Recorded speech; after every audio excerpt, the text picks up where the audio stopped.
নজৰুল দাদা বিহু হয় ভালে লাগে তিল পিঠাৰ এটা কিয় এৰিলা দাদা মই এৰা নাই তুলসীয়ে এৰিছে আৰে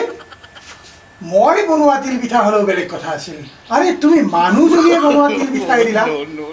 দাদা আপুনি ভুল বুজিছে মই এৰা নাই তুলসীয়ে এৰিছে আৰে তোমালোকে মোক চিনি পোৱা নাই মই বহু ওপৰৰ মাল হয় এইবাৰৰ পৰা বিহু খাব আহি যদি তিল পিঠা এৰা নহয় একে সাথে ঠেং চিঙি দিম দাদা আপুনি বৌক সুধিব মই তিল পিঠা এৰা নাই তুলসীয়ে এৰিছে দাদা হা